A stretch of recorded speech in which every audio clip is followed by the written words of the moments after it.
This is Tuesday, the 23rd of February. This is American history. In lesson 22, we are going to look at the 1920s, or what history calls the Roaring Twenties. A reminder, when we have finished lesson 22, we'll need to have a quiz. I figure that's going to be sometime early next week. The war came to an end. Soldiers were coming home. But the Wilson administration had made no plans on how to handle the transition. Most people believed that the war would be longer than it actually was. Because of the human cost, the American people wanted to be left alone. The American people did not want to get involved in another war in Europe. The American people mistrusted immigrants. The American people looked to close their borders. Unions had been on the rise ever since the time of Teddy Roosevelt. Unions had worked for higher pay. Unions had worked for lower pay during the war, but were now looking to make up the differences. Companies had made large profits during the war, but they did not want to give it to the unions. The unions had won the right of collective bargaining during the Progressive era. Soon after the war, many strikes are going to develop. Many of these strikes become quite violent. Unions are also going to go through a change. The fastest growing union in the United States in the late 19-teens was the Industrial Workers of the World, or the Wobblies. This was a union that went across national boundaries. So the Wobblies could be found in Great Britain, could be found in the United States, could be found in just about any countries. Mitchell Palmer, who was Wilson's Attorney General, believed that the Wobblies had been infiltrated by Bolsheviks, communists, who had come over from Russia. Now, during the Russian Revolution, a great number of Russians had come to America for safety. But Palmer believed that some of them had come to infiltrate our unions. Now, this is a picture of Mitchell Palmer, and Mitchell Palmer is going to round up over 6,000 Russians in what newspapers began to call the Red Scare. The communist flag is crimson red. The nation soon tired of the actions of Mitchell Palmer, but civil rights for the American citizens were ignored. Many Russians that were deported back to Russia are going to be lined up and shot when they get back to Russia because they had supported the losing side in the Russian Revolution.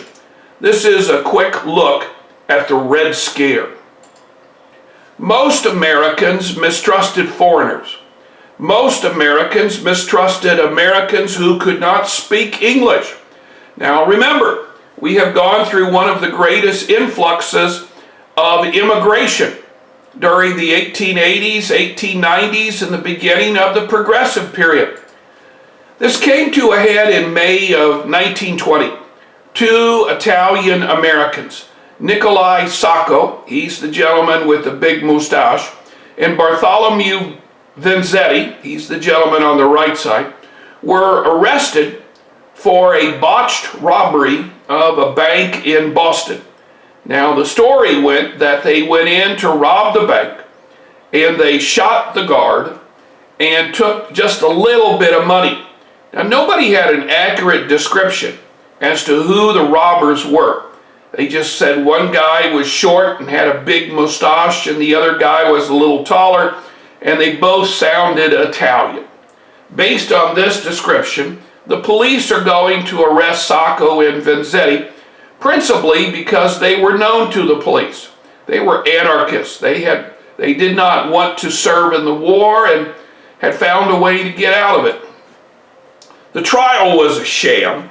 It was understood from the get-go that Sacco and Vanzetti would be convicted, and they would be sentenced to the death penalty.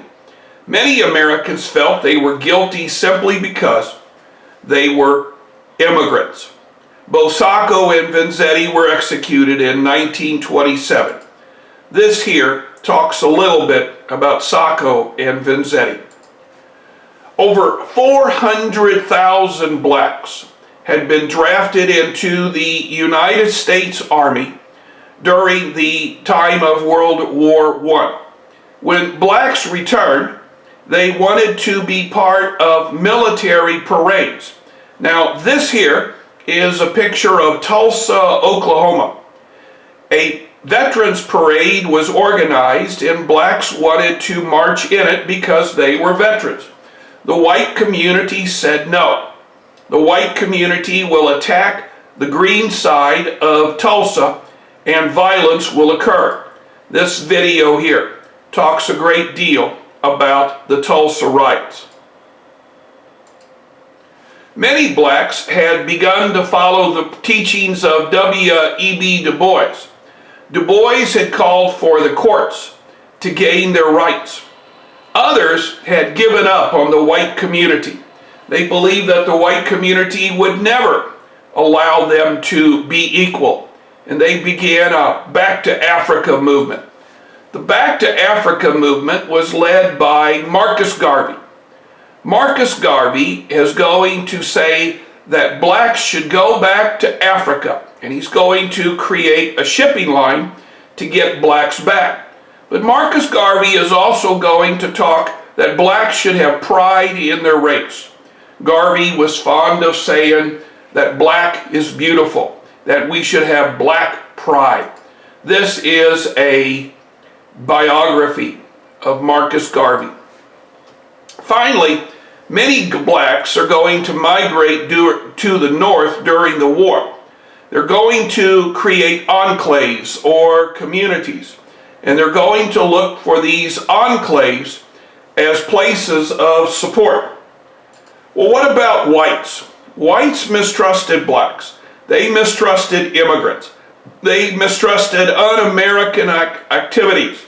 The Ku Klux Klan, which had all but died away when Reconstruction ended, is going to come back, and the Klan is going to be strongest in the Midwest.